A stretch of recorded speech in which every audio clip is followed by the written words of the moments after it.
afford anything, but not everything. Every choice that you make is a trade-off against something else. And that doesn't just apply to your money. That applies to any limited resource that you need to manage, like your time, your focus, your energy, your attention.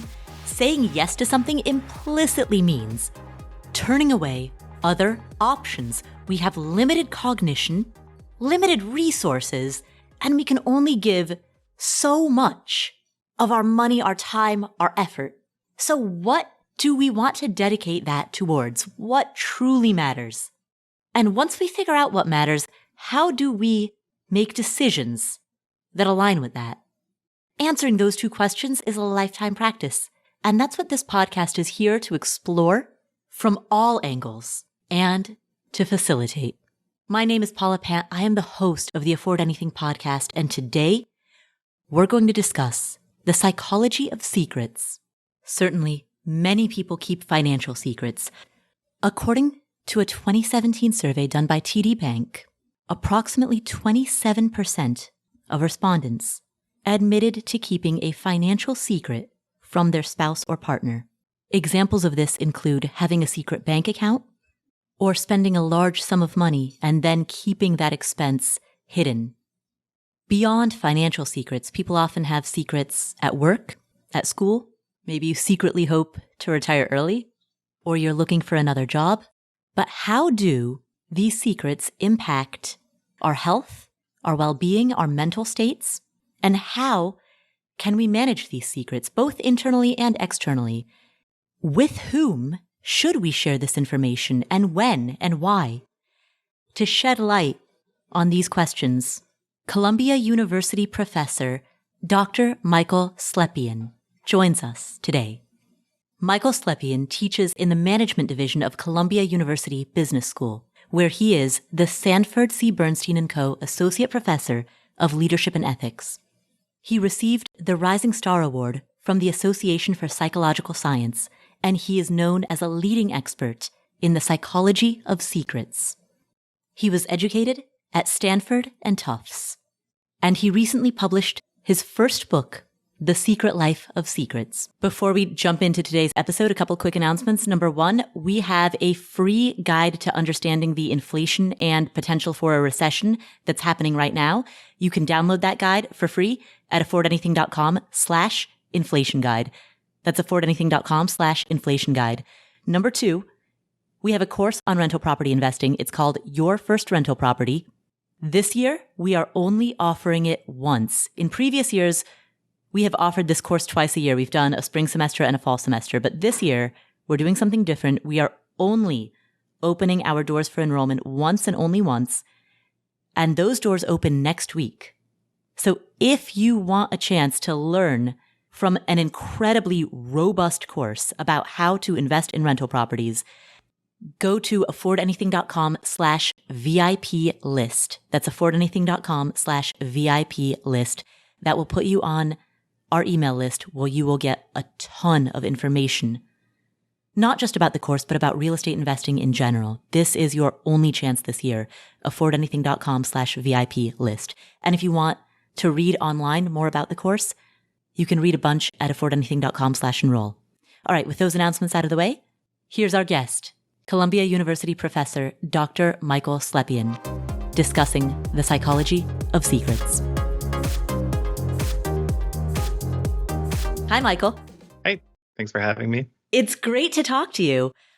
Michael, this is a podcast about how to make smarter decisions about allocating limited resources, whether that limited resource is money, time, energy, attention. In that context, how does the topic of secrets or secrecy apply? I think it was the very last item in your list, attention. We can only attend to one thing at a time. You know, sometimes that's the work you're trying to do, and then your mind wanders away and you have to pull it back. It turns out that the way our secrets hurt us is very much like this. And sort of the old story, the wrong story about secrecy is that it hurts our health and well-being because it's difficult to hide things in conversation and that's stressful. But we now know that's actually not the full story or not even how it actually goes. In fact, the most common experience people have with a secret is simply having their mind return to that secret when there's no need to conceal it. And so often the time, what it means to have a secret is on your mind. And it turns out that that tends to be a problem when we're alone with something. And so our mind will often go to unhelpful places that are distracting, that take away from other tasks at hand. And that rumination pulls us off of our best game. Yeah. I want to dive more into that, but before we do, I'd also like to ask specifically how secrecy shows up in the context of money, since money is often, it's a taboo topic and it's a topic that people intentionally withhold certain information. And there's also other information that is not volunteered, but also not intentionally withheld. Money is the type of topic in which there are elements of our financial lives that fall into both categories. Can you talk about that for a while? Right. So what makes something a secret as opposed to other things about yourself that other people don't know is you specifically intend to hold the information back. And what's so interesting about money is it plays both games. Like there are things about finances and financial decisions that we intentionally withhold from other people that we don't want other people to learn about. And then there's a bunch of other stuff around money that it's not that we are trying to keep it a secret. It's just we don't talk about it. People tend to not talk about what their paycheck looks like because it might not be polite or whatever it is. And so privacy is essentially a reflection of how much closeness you need with someone to reveal something like a detail about your finances. Whereas keeping a secret is you're specifically intending to hold information back from one or more people. And that's why it's a secret. That's why other people don't know about it. You're intentionally holding it back. So the distinction between secrecy and privacy is that privacy, you're just not volunteering it, whereas secrecy has intent. Exactly. In that vein, what is a secret? How would one define the word secret? Yes, it's the information which you intentionally hold back. And it's an intention and not an action? Secrecy is an intention, not an action. And the reason for that, the reason we can't define a secret by the actions we take to keep a secret is some secrets we don't need to hold back in conversation, but that doesn't mean they're not secret. Imagine something from your childhood that is something you intentionally withhold from other people. That just never comes up in conversation. Even if you don't have to conceal a secret or hide it in a conversation, it doesn't mean you don't have that secret. Going back to the first thing you said, you talked about how secrecy can draw on our attention because oftentimes when we keep something secret, we ruminate on it. And that rumination carries an attention cost or carries a cognitive cost. But if something took place a long time ago, we'll go to your something from your childhood that never comes up in conversation example, wouldn't that be buried so far back that it doesn't come up in conscious thought? You don't ruminate about it. And if that's the case, then does it have a cognitive cost? Is it damaging to our mental health? So a secret like this that is from a long time ago that's not really relevant to your today, absolutely, it is a secret that is much less likely to return to mind. And therefore, it's a secret that's less burdensome. It doesn't mean you won't be reminded of the secret ever. And so something could bring that secret back to the forefront of your mind and could bring that burden back. And then it might leave again when it's no longer relevant. The secrets that are relevant to our daily lives, though, those are the secrets we think about again and again. And that's where the problem tends to be. Is there any correlation between people who have either a large volume of secrets or a large, of course, there's a distinction between the number of secrets you hold versus the weight, the severity of those secrets, right? The weight that they have on you. Is there a correlation between people who have either a high volume of secrets or a high severity of secrets and other negative life consequences, such as worse performance at work, lower incomes, any type of quantifiable life circumstance? Yeah, I can tell you, and it's true, that people who have more secrets have lower health and well-being. But what's not very useful about knowing that correlation is it doesn't get at why. And so there's two issues at hand here. In one case, if you have a habit for secrecy, you're going to have a lot of secrets. That is, if your default way of dealing with something difficult or something that you're embarrassed by is to just make sure nobody ever finds out, the kind of person who has that strategy tends to not actually address the problem. Keeping something entirely to yourself may help that no one learns it, but you're preventing yourself from making any progress on it. And so someone whose default way of dealing with problems is to not deal with them, is to just try to bury them, they don't tend to be healthy, as you might imagine. And that's because they have poor coping strategies, and they're not confronting problems. They're letting them pile up. But then there's another way to have multiple secrets, and that's to get yourself involved in situations that people more often keep secret. Whether that involves drugs or sex or things. For example, you can't have a secret that you can't keep a secret you don't have. So for example, if you've never had a drug experience, you can't have a secret about a drug experience, right? And so people who are really open to new experiences tend to find themselves in the kinds of situations people more often keep secret. That kind of way of finding yourself into secrets is not nearly as problematic as the sort of default way of dealing with problems is to just keep them secret. Mm. And so in the former example, circumstance might lead to a greater number of secrets, whereas in the latter example, your internal response is what leads to that greater volume of secrets. Right. Your research found that there are 3 dimensions of secrecy. Can you discuss these 3 dimensions? Yes. So in my research, we have this list of common secrets that people keep, 38 items long. And that list really does a good job of comprehensively covering the kinds of things people tend to keep secret. We know this because when we show people this list, 97% of people say they have at least one secret from the list. The average person says they have 13 secrets from the list. And when we ask open-ended, what is the secret you're keeping? 92% of the time, what the person says fits one of the items on the list. So it really covers what people keep secret very well. What's nice about that is I can give people that list, and per each secret that they have from the list, and they'll have multiple, we can ask these follow-up questions. So we can look at sort of across a person's whole set of secrets, which ones are the ones that are harmful. And this is moving us far beyond the question of secrets, are they good or bad? Is keeping more secrets worse? Instead, we're asking, among the secrets you have, which ones are more harmful to your health and well-being, and why? If you're interested in the content of the secret, knowing that there's 38 kinds of categories of secrets is a little too many. And so what psychologists do when content is so diverse and that nature is they try to reduce that complexity down to the sort of primary ways in which the secrets are differing from each other. And so using this thing that's called multidimensional scaling, what you can do essentially is have participants indicate how similar each common secret is to other secrets, the other secrets on the list, and we can look at how they clump together essentially and which ones are far apart. And through an iterative process of doing that, you can start to understand which are the primary ways in which people are seeing secrets as being similar to each other or different from another.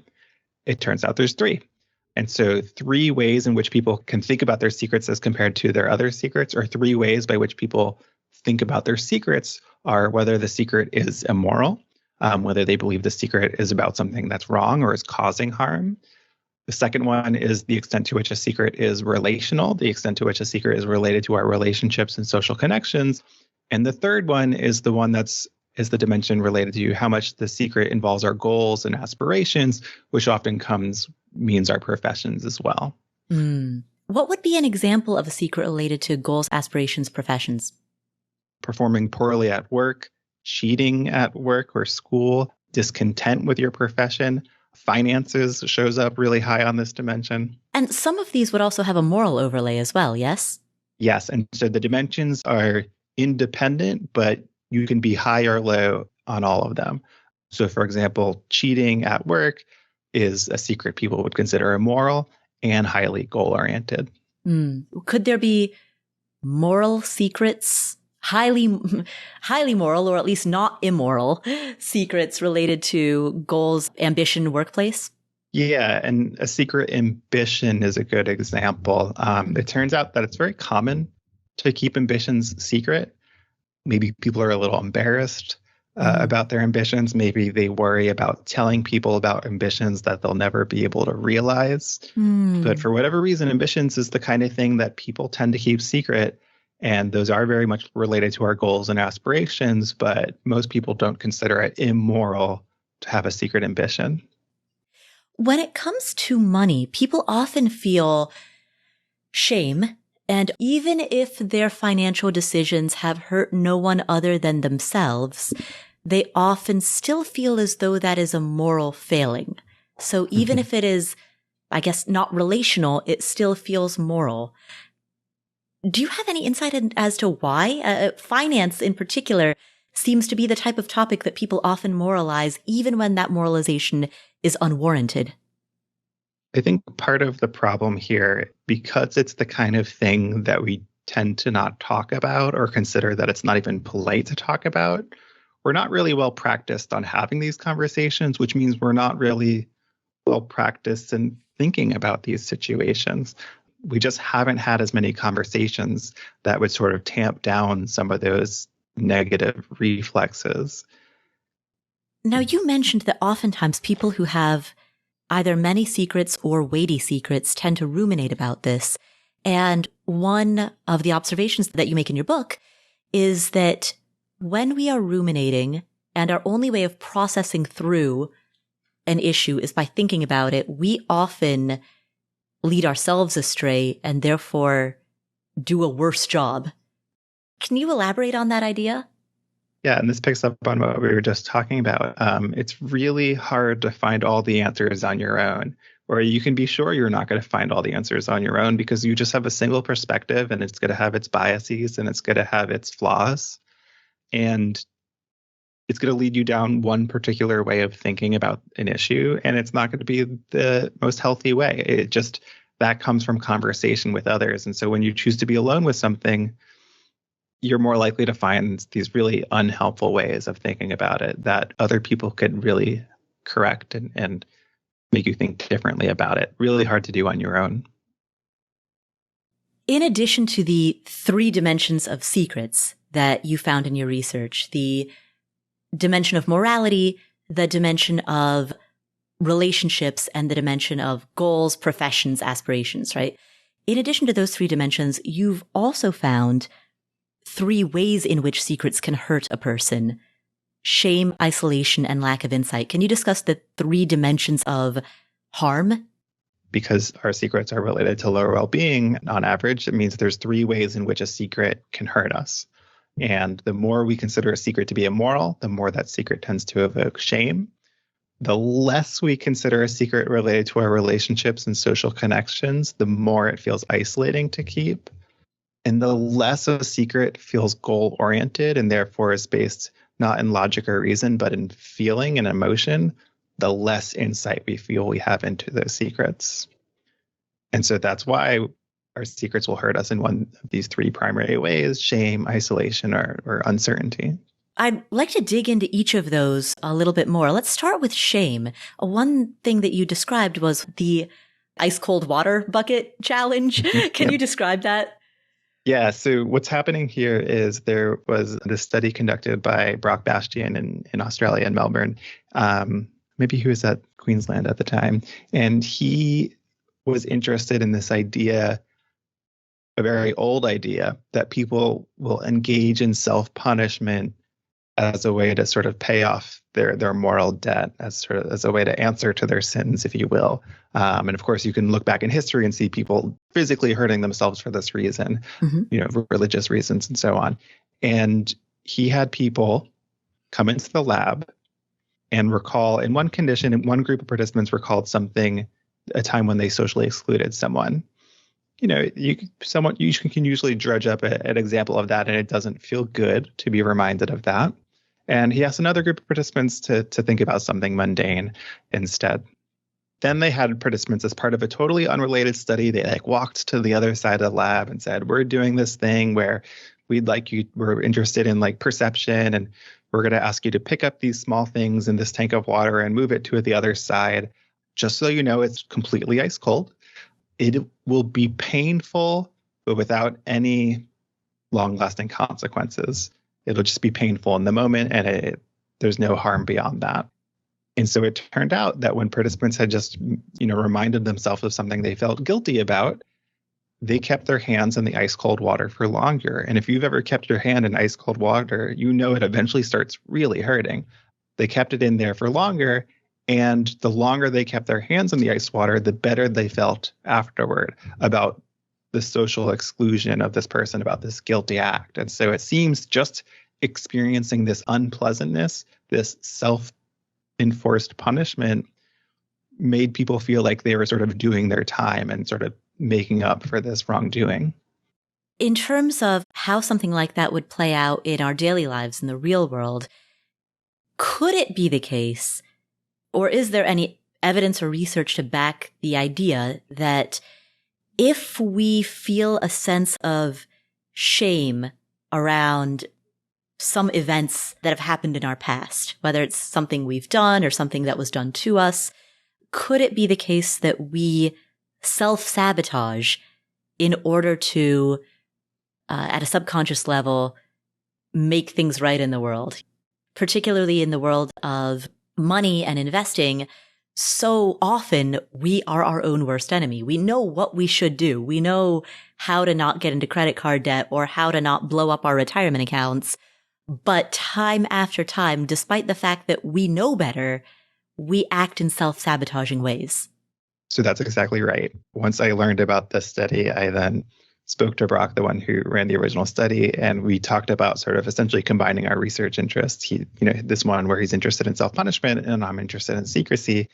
And we thought about, what does it mean to have a secret that you feel guilty about, but you've not revealed it? You've not confessed this.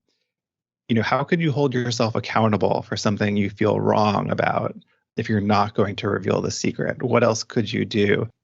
And, what you're calling self-sabotage or what we call self-punishment. The idea was that if people are reminded of something they felt guilty about, but you have not confessed, the only way to sort of show that you're correcting the scales of justice, you're paying off your moral debt, is to inflict some kind of punishment on yourself. And so we had people think about secrets they felt guilty about and had either confessed to their partner or continue to keep secret from their partner.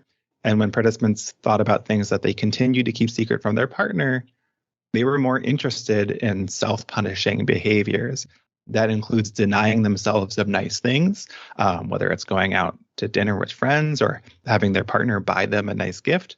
And they were also interested in engaging in somewhat painful activities, doing something physically strenuous like cleaning the house, and even were interested in presented this option and engaging in sort of this idea of temporary wrist pain in the same way in the original story, sort of temporary temperature pain. And so people were interested in these sort of self-punishing behaviors, and with this idea that, they owe someone something. And if you're not going to reveal it to that person, you have to take the punishment into your own hands. And I notice in the response that you just gave, you talked specifically about the participant revealing a secret to their partner. So was this a research only involving couples in which the secret involved specifically the partner? So most of my research is not like that. We're talking about secrets from anybody and everybody and specific people, whoever those people are. Sometimes, though, when we're running a study like this, when we want to sort of constrain the universe of what people are thinking about, when you think about the things you are currently keeping secret that you felt guilty about, that could be a lot of different things. And we wanted to specifically think of like, they're all kind of thinking about the same person that they're keeping the secret from. Otherwise, we can't ask them the sort of same questions, essentially. And so, do I think this only applies to romantic relationships? I think it applies more broadly, but I do think it makes intuitive sense that this is sort of where you'd see most of the action and in having something you feel guilty about, but having confessed and trying to show yourself that you're paying your dues. Right. So the lesson presumably could apply to anybody. Yeah. If that is the case, so if there are people who are listening to this podcast episode right now who are thinking, wow, I notice all of these self-sabotaging or self-punishing behaviors in my own life. I see all of the ways in which I get in my own way. And that probably stems from some internalized sense of shame, sense of guilt, sense of feelings of unworthiness. Are there any specific things that a person can do to start to climb out of that, to get over the internalized subconscious self-punishment that they're inflicting on themselves? Yes. And it goes back to something you said earlier. We're our own worst critics. It's really hard to get out of that kind of line of thinking without introducing another voice into the conversation. And so, maybe there's something you feel guilty about that you're keeping secret from your partner or anybody else. You don't have to tell that person. You don't have to talk about this thing with that person. But if you talk about it with a third party, it's going to disrupt these negative patterns of thinking that are really, really hard to get out of once you're in them. And if you're in them, then you're caught in this negative thinking loop that you're going to be stuck in if you can't find a way out. And it's really hard to find that on your own because you just have your one perspective. You just have your one way of thinking about it. But other people will have different ways of thinking about it that people often find helpful. To zoom out, we got to this portion of the conversation by discussing the 3 ways in which secrets can harm a person. And those 3 ways are shame, isolation, and lack of insight. At this point, we've discussed shame. Let's talk about isolation. Can you remind us again of how secrecy, and I guess even as I ask the question, that the answer almost sounds intuitively obvious, how is it that secrecy can feel isolating? Yep. So when we keep a secret, when we choose to be alone with something, naturally that can feel isolating. There's a whole class of secrets that feel less isolating, though. And those are the secrets that involve another person. And so for the secrets that are not related to our social connections, that are not related to our relationships, that feel like deeply solitary and individual, those are the secrets feel especially isolated with. So secrets in general are isolating, and that sort of the volume on that isolation gets turned up when there's fewer people involved, when you're more alone with it, so to speak. Can you give an example of a type of secret that would reflect lack of insight? So the secrets that we feel we have less insight into are these secrets that are sort of not about goals and aspirations. The things that are highly related to goals and aspirations are, things around work, finances, and, things about getting ahead in life.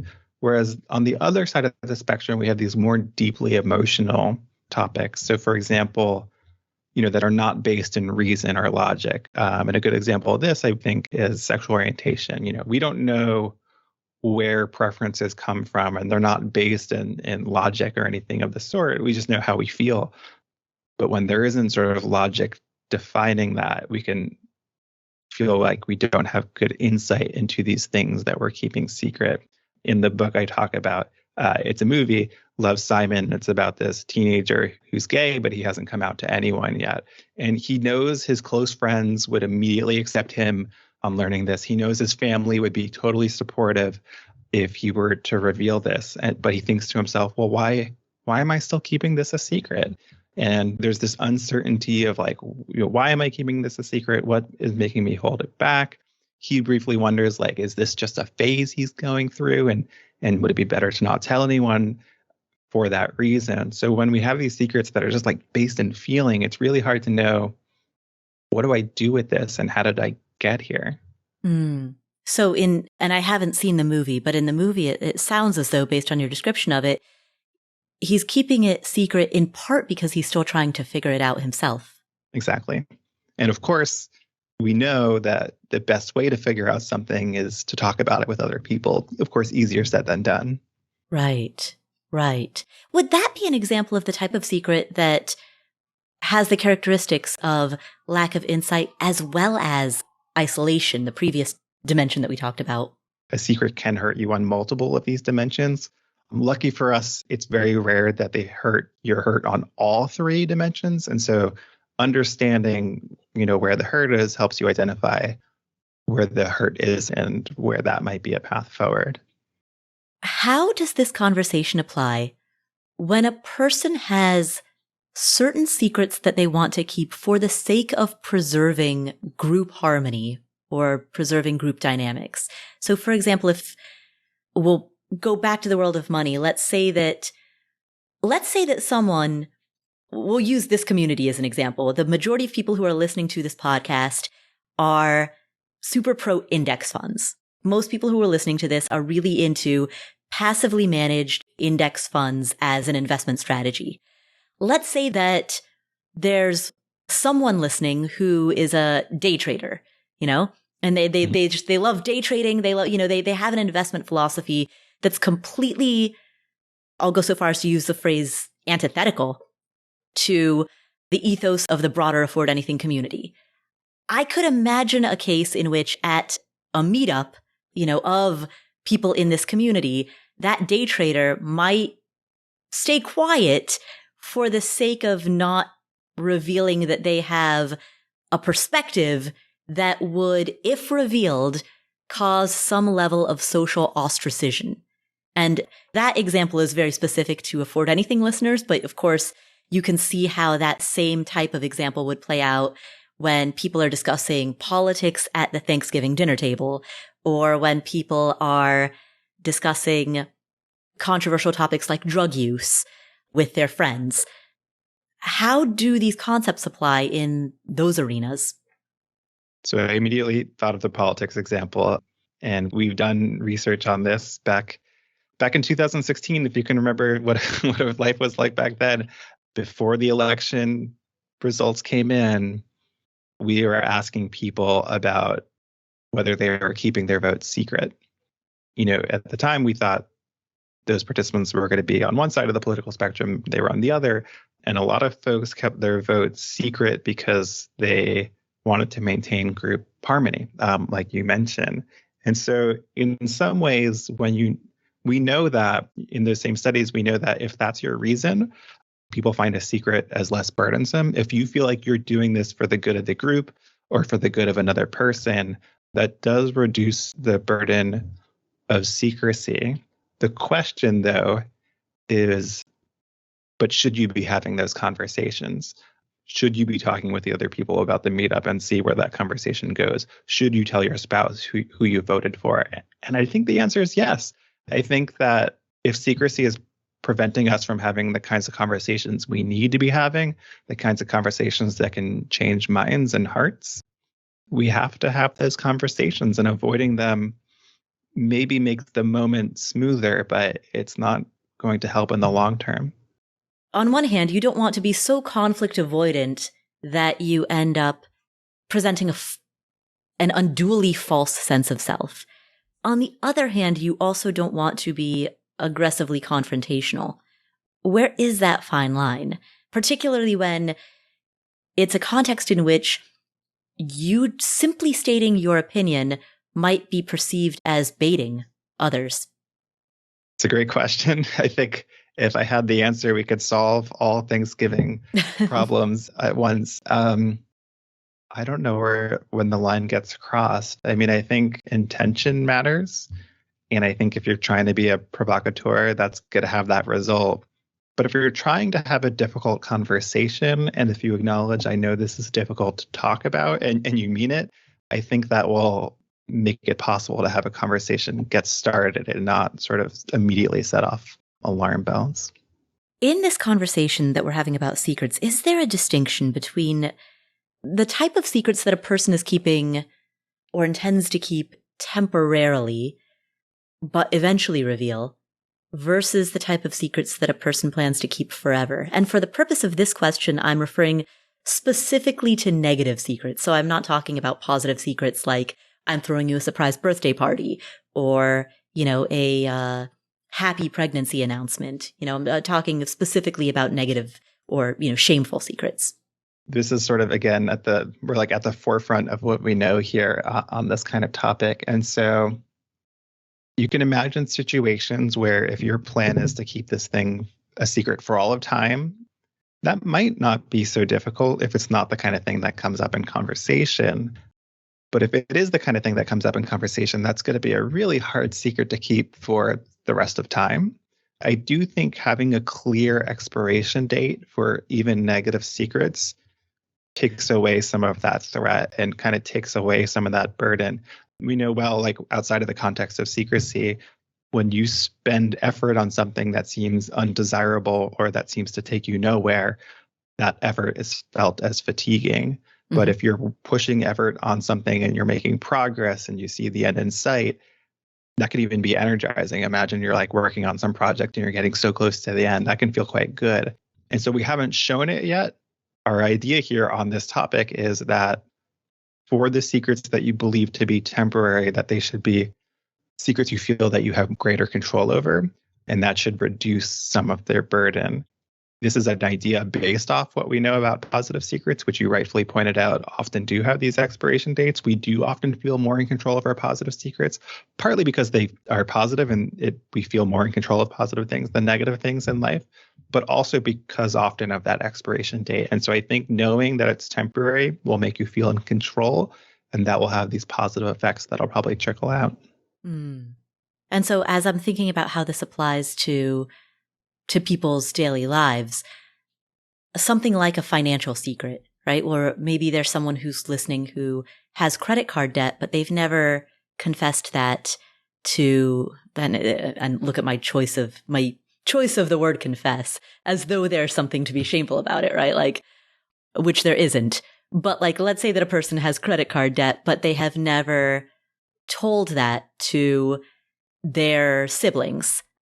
You know, it's not the type of secret that they want to necessarily hold forever, but it's not something they're really enthusiastic about proclaiming tonight.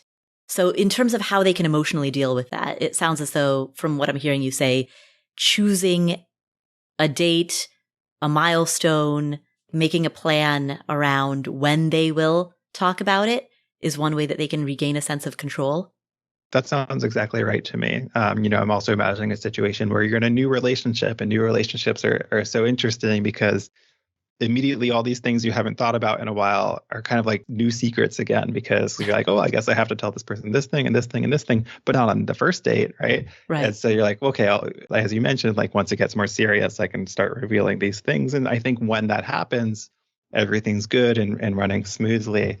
But we can imagine other situations where you're like, I'm going to reveal this thing, and then a year passes, and then another year passes, and then another year passes, and you still haven't revealed it. And now it's awkward how long you've waited, because Right. now you'll have to say like, oh, I've been keeping this thing a secret from you for years. And I know all too easily from my personal life and from my research that it's really easy for those years to just keep piling on, making the revelation even harder. And I think so you're absolutely right. Trying to commit to a point at which, here's the point at which I reveal this secret, would help avoid that, because there's a point where it gets really difficult because like time has stacked. From your personal life, you have an incredible story about that. Something that you discovered. You were in your mid-20s, I believe. Mm-hmm. Yep. 26, am I right in saying that? That sounds pretty right. Can you share with us what you discovered one night when you were 26 years old? So on this fateful night, it was the night after this very long day of job interview that I had, where I was interviewing at Columbia. And I spent the whole day talking about my research on secrecy, which I had only been doing for a year or two. This research at the time was very new. The day goes pretty well. It's pretty exhausting, as those days tend to be. And we go out for dinner afterwards, and then we go out for drinks after the dinner. And now it's like midnight, and I'm getting a call from my dad. I'm like, that's so weird. He never calls me, especially at midnight. And then he called a second time. And so at this point, I knew whatever he wanted to talk about was something urgent. And so I went back to my hotel room and I called him. I was like, what's going on? And he said, Michael, I have something to tell you. I am not biologically able to have children. He was telling me that he's not my biological father, and that, this secret has been kept from me for my whole adult life. And that my younger brother, who I'm very close with, but born 5 years later, born by a different donor, is in fact my half brother. And as you can imagine, that's very surprising to hear that kind of thing. And, the first thing I thought, I had a pretty calm response to it. The first thing I thought to myself was like, well, my best friends, who I feel so close to, I don't have any genetics in common with them. So, what does this matter? In some ways it doesn't. And it made me think about his parents, my grandparents, who I was also very close to, and how those relationships, it even made them like deeper or more meaningful. They weren't just based in like sharing genes or anything of the sort. The first question I had, though, was, well, why are you telling me about this? Why are you telling me now? But also, who else knew? Hmm. And it turned out my entire family, everyone apart from me and my brother, had known this secret. And they planned to tell us never. Wow. And how And did you? Yeah. yeah. And so, not that phone call with my dad, but a different one. This is what we were talking about. He was saying, well, when you kids were younger, we thought, well, of course, we're not going to tell you when you're younger. There's an age at which you're too young to understand. Then there's a point when we were old enough to understand. And then it was a year after that and a year after that. And, my dad said, like, whoops, you kids became adults and we never told you. And what was so interesting about learning about what it was like to keep that kind of secret is it sounded like they were like reading one of my research papers. They're like, well, it was never hard to hide in conversation. It's not like we go around asking each other whether we're genetically related. And so like that question doesn't come up in conversation. But even if it was a secret that was easy to keep in conversation, it didn't mean it was a secret that was easy to live with. And they told me sometimes that secret would come back and they'd get reminded of it. And that would make it more difficult to have. And then as we got even older, there was a point at which my mom started considering maybe it's time to tell them. And she started considering it, but she didn't? So what had happened was that the reason why I was getting that call at midnight is that my brother learned the secret the day before or 2 days before. And everyone had the good sense of not telling me until after that interview was over. Mm-hmm. And the way my brother had learned it was that he was on the phone with my mom. She was describing just chatting, just catching up. And she mentioned that she was in an argument she got in an argument with her father, our grandfather. And my brother was like, what? You two don't ever fight. That's so weird. What were you fighting about? And she was like, oh, I can't tell you. And my brother was like, what? And she was like, oh, it's a secret. It's a secret I promised I would never tell you. That's a good way to make that secret eventually get out. Because, of course, my brother was like, you have to tell me now. And he eventually found out. Wow. And how did you feel when you heard the news? I took it a lot better than my brother did. I don't know if that was just like personality or whether that was because I'm 5 years older and, he was just younger at the time. Not at first, but eventually I became more interested in learning about what it was like to have that kind of secret. And I had asked my mother, when did you first start considering to reveal the secret? She mentioned as the years went on, she became interested in revealing the secret. She had an argument about this, about whether to reveal the secret with her father. And I was really surprised what she said when I asked her, what led you to start considering revealing the secret? And she asked me, when did your first paper on secrecy come out? It was my own research that had started to change her mind. Do you think that you subconsciously sensed that your parents were keeping a secret from you? Could that have been in any way? Never. It's just not the kind of thing, maybe if like one of us had like blue eyes and they all had brown eyes or something, but there was no clues like that or anything of the sort. Yeah. Thank you for sharing that. I had a very similar experience. On my 9th birthday, I discovered that I was adopted. And I had no idea. Mm-hmm. My entire family knew, like my uncles, aunts, grandparents, cousins, everybody but me knew this information. And no one ever planned on telling me. I learned it from the INS when I went into the INS for my citizenship hearing, and an INS official told me. Wow. I think when I hear your story and when I think about my own, first of all, with a secret like this, if it could ever be learned without your telling, do you want to be the person who gets to tell? I think for most people, the answer is yes. And then the other situation is when you have a secret that's like this, and even if you start knowing, maybe it's time we should tell, we're just waiting for the right time. And one thing I've learned in my personal experience is like waiting for the right time to reveal a secret. It never comes. There is no like perfect right time to bring up something that's totally earth shattering. And so you can get caught in a loop and waiting for the right time because it might not ever come. And so if you have a secret like this, maybe it's time to start being a little deliberate on what would it look like to let go of that secret. We were talking before, do you need to set an expiration date on this so you don't get caught keeping this forever? Mm-hmm. Yeah, exactly. Exactly. That was certainly what happened with me.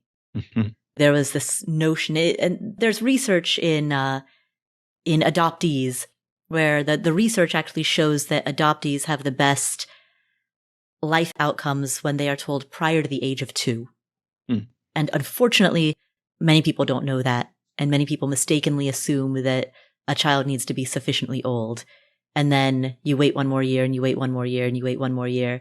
And in the adoptee community, there is actually sort of a sub-community inside of the adoptee community of people who learned late in life. And there's no specific definition of late in life, but for some people that means in adulthood. And for others that means, I even 9 years old is fairly late to be learning that. Yeah. And as you said, often when people don't take control of the narrative, somebody else does for them. So the person learns about it from a third party, which only makes it worse. Right. Definitely, if it's a secret that cannot be kept forever, you should be thinking about whether you want to have some control over how it comes out. Right. Or one that you mistakenly believe might be kept forever, but then it's not. Right. Yeah. Well, thank you for sharing both your story as well as all of your research that you've done around the world of secrets and secrecy. We've had a lot of people on this podcast who have discussed psychology.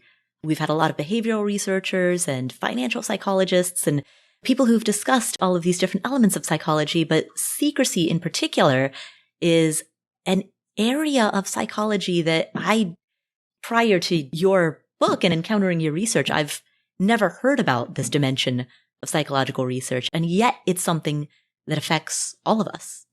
Yeah. So thank you for doing this research. Anytime.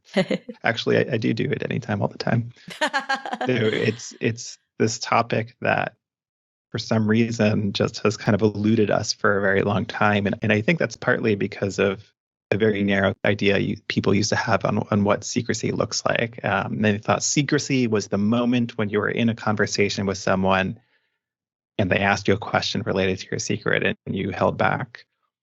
If that's all there was to secrecy, it would be really easy. But there's all the moments before and afterward where your mind can return to the secret. And so I think just because people were thinking about secrecy in a very specific way, they sort of were looking at a few trees instead of the forest. And so we're correcting that. Right. And am I correct in observing that this is a nascent field, specifically the psychology of secrets? Yeah, once in a while, a psychologist has touched it, but it's sort of as a serious field on its own. That's new.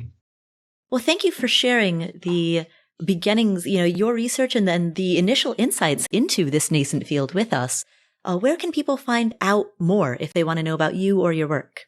Yeah, they can go to michaelslepian.com where they can find more about the book and the research on secrecy. Or if you're interested to see how your secrets compare to other people's secrets, we've been talking about these 38 categories.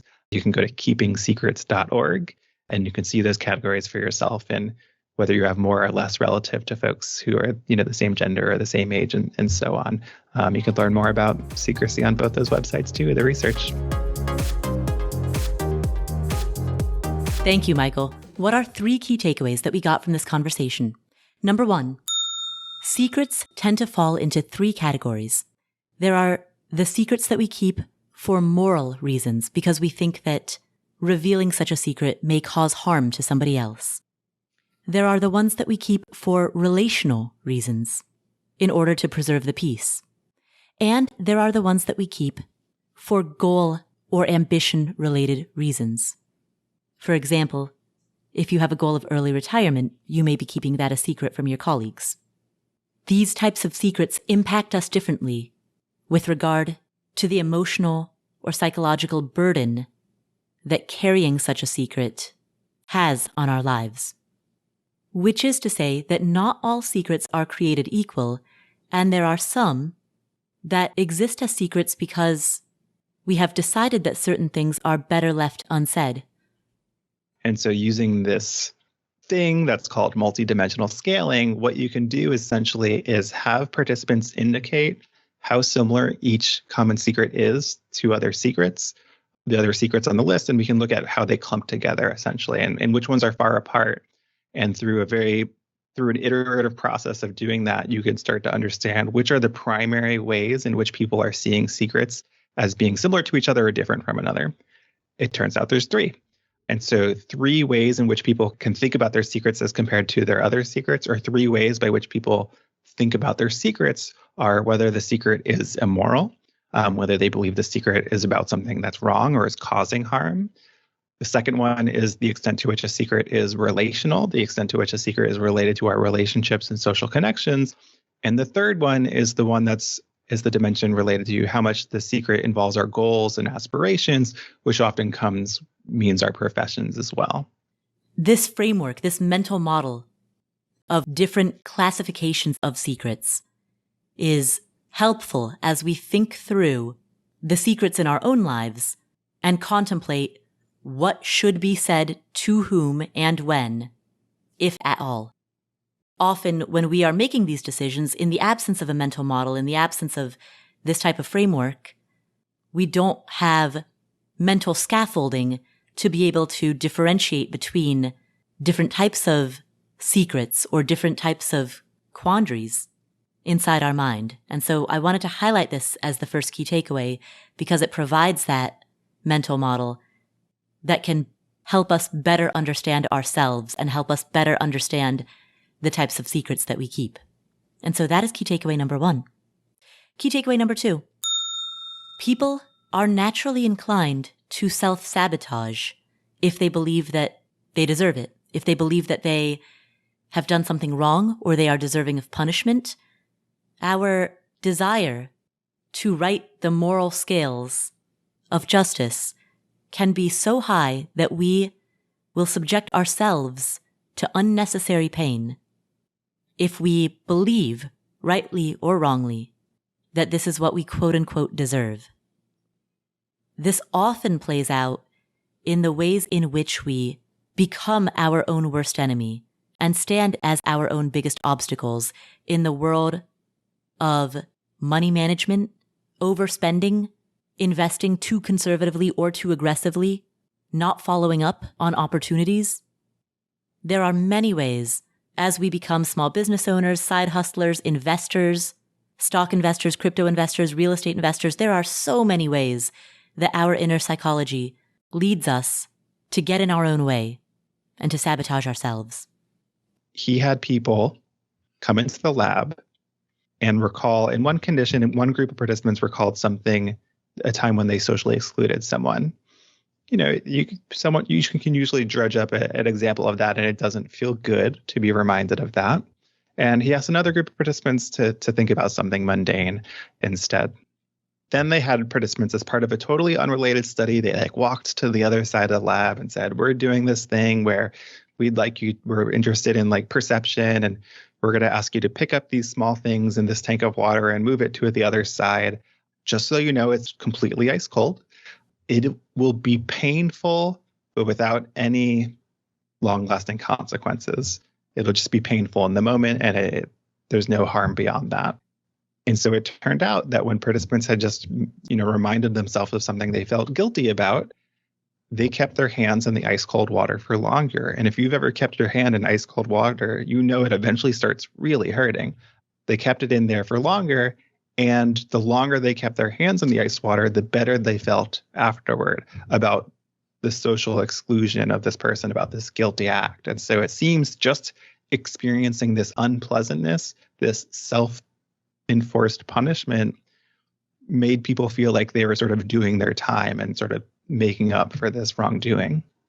If you start noticing instances in your life in which you know that you are getting in your own way, maybe you're spending too much, maybe you're panicking when the market drops and selling out of what are supposed to be long-term buy and hold holdings, even though you know better.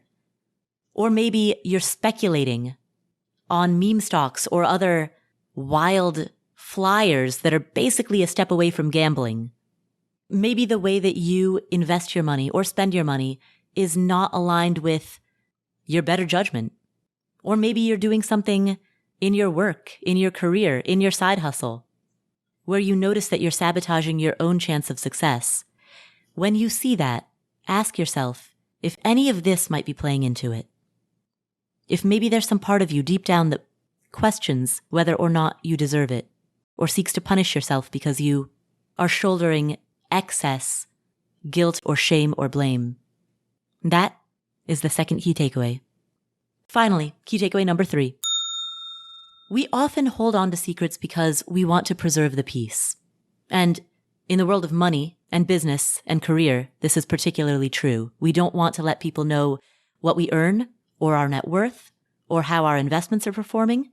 We don't want to speak openly about our goals, our ambitions, our frustrations, and our likes when it comes to the work that we do or the way that we manage our assets. We fear that awkward money conversations will create a rift between ourselves and the people that we love. But could it be that there are certain conversations, awkward as they may be, that are better to have, better for educational value, the kind of learning that comes with transparency? Could it be that by clamming up, at least in some instances, we might be creating distance rather than harmony? In those same studies, we know that if that's your reason, people find a secret as less burdensome. If you feel like you're doing this for the good of the group or for the good of another person, that does reduce the burden of secrecy. The question, though, is, but should you be having those conversations? Should you be talking with the other people about the meetup and see where that conversation goes? Should you tell your spouse who you voted for? And I think the answer is yes. I think that if secrecy is preventing us from having the kinds of conversations we need to be having, the kinds of conversations that can change minds and hearts, we have to have those conversations, and avoiding them maybe makes the moment smoother, but it's not going to help in the long term. Food for thought. Those are 3 key takeaways that come from this conversation with Columbia University professor Dr. Michael Slepian on the psychology of secrets. Again, before we sign off, I would like to remind you that we have an incredibly robust course about rental property investing. We've had more than 2,000 students come through our doors, and we work closely with our students to give them incredible learning and support. Our cohort goes through all of the course material together. There's a detailed syllabus. All of the lessons are presented in triplicate, in audio, video, and writing. There are worksheets and checklists, spreadsheets, very detailed spreadsheets. There are exact word-for-word scripts that you can use when you are talking to property managers or contractors. There's a huge section where you can really go through your goal setting. There are live Zoom study halls where our teacher's assistants, our TAs, all of whom are alumni from the course, work with you through a lot of the homework, the worksheets and spreadsheets that you fill out as part of your coursework. In addition to our live study halls, we have active investor mastermind calls where people who are actively making offers on properties can come together in a mastermind group and talk through what's happening that week, what's happening in real time, the offer that did or did not get accepted, the inspector who did or did not show up. People can get answers to those questions from other peers and TAs, experienced investors. We have office hours with me where you can come and bring me your questions directly. We have incredible high-touch, white glove support. It is a robust, premium flagship course, and we are only offering it once and only once this year in 2022.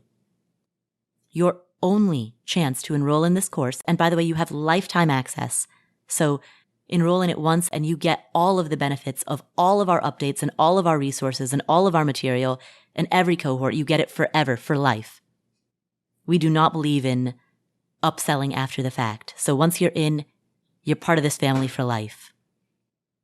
But your only chance to get in this year opens up on June 21st.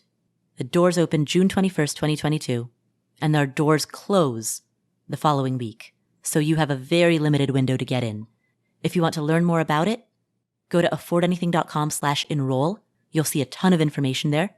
And if you'd like to join our VIP list, which is the free mailing list where we send loads of information, not just about this course, but about real estate investing in general, you can sign up at affordanything.com/VIP list.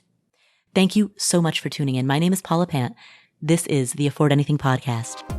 I'm so grateful that you're part of this community. Make sure that you're subscribed to this podcast so that you don't miss any of our amazing upcoming episodes, and I will catch you in that next episode. Till then.